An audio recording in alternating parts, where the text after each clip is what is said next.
वजीर आला पंजाब उस्मान बुज़दार से वफाकी वजीर पेट्रोलियम गुलाम सरवर खान की क़यादत में रावलपिंडी के अरकान और सूबाई असम्बली ने मुलाकात की। इस मौके पर वजीर आला पंजाब सरदार उस्मान बुज़दार का कहना था कि आवाम की हकीकी मायनों में खिदमत के जज्बे से सरशार हैं।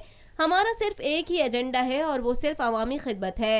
अवाम की उमंगों पर पूरा उतरेंगे। मुशावरत से मसाइल की निशानदही के बाद जामिया पॉलिसियाँ मुरत्तब करके इकदाम किए जा रहे हैं।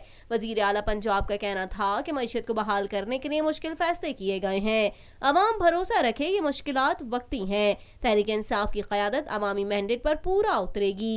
उस्मान बुज़दार का कहना था कि इक़्तिदार के ऐवानों में सादगी को फ़रोग़ दिया है। उसका आगाज़ वज़ीर आज़म इमरान खान ने खुद मिसाल कायम करके किया है। अरकान असम्बली अवाम से बराह रास्ता राब्ता रखें और अपने इलाके में जाकर अवामी मसाइल हल करें। इस मौके पर वफाकी वजीर पेट्रोलियम गुलाम सरवर खान का कहना था कि अवामी वजीर आला के इंतखाब पर वजीर आज़म इमरान खान के शुक्रगुजार हैं। पंजाब इमरान खान के तब्दीली के विजन पर पूरी तरह अमल दरामद कर रहा है। टीम की क़यादत एक ऐसे सियासतदान के पास है जो अवाम के मसाइल से पूरी तरह आगाही रखता है। वजीर आला से मुलाकात करने वाले अरकान और सूबाई असम्बली अमजद महमूद चौधरी, अम्मार सिद्दीक खान, चौधरी मोहम्मद अदनान, चौधरी साजिद महमूद, आबदा राजा, मलिक तैमूर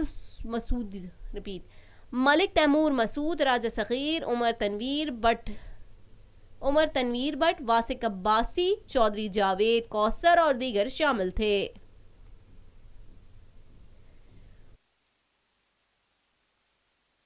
पाकिस्तान में पहली मर्तबा हालात हाजरा के मुख्तसर मगर जामे प्रोग्राम्स, खबरों, तबसरों के अलावा दीगर समाजी, तिजारती, सकाफती, तफरीही, मालूमाती, मजहबी, तालीमी, सेहत और बच्चों के प्रोग्राम्स सिर्फ TNN TV पर।